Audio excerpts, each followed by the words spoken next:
Deity ng Daoji. Si Daoji ay nangangahulugang nakatatandang kapatid.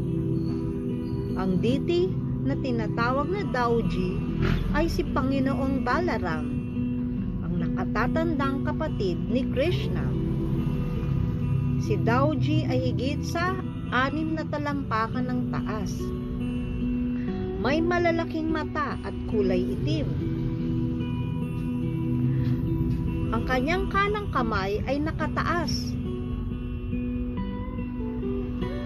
at may hawak na isang tasa ng inumin na tinatawag na baruni ang kanyang kaliwang kamay. Ang deity na unang iniluklok, 5,000 taon na ang nakakaraan ni Haring Vajranabha, ang dakilang apo ni Krishna. Mula kay Panginoong Krishna at ang kanyang reyna na si Rukmini, isinilang ang dakilang mandirigmang si Pradyumna na nagpakasal sa anak na babae ni Rukmi, si Rukmabati. Sila ay nagkaroon ng anak na si Aniruddha.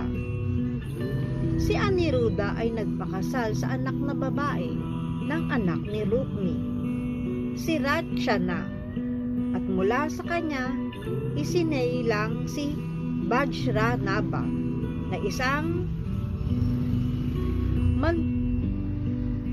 sa mga naiilang nakaligtas ng mandirigma sa labanan ng Yadu. Bhagavatam 10.90.35. Noong unang panahon, nang dumating ang mga Muslim sa Mathura upang sirain ang mga templo, ang mga Brahmin ay tumakas at lahat ng kaalaman tungkol kay Daoji ay nawala. Pagkalipas ng ilang taon, isang Brahmin ang nakapanaginip tungkol kay Daoji. Ang Brahmin at iba pa ay nagtungo sa isang lugar na tinatawag na Balabhadra Kund, at doon nila natagpuan si Daoji.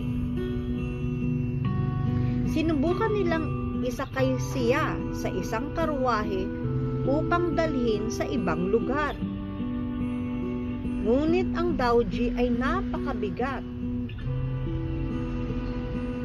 kaya nasira ang kanilang mga karwahe. Kaya nagtayo sila ng templo para kay Daoji malapit sa Kund.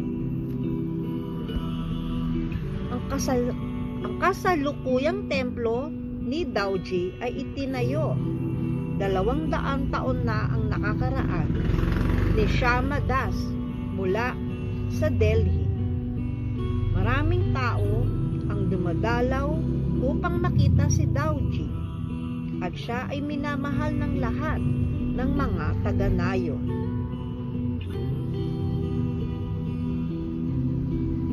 Haribol.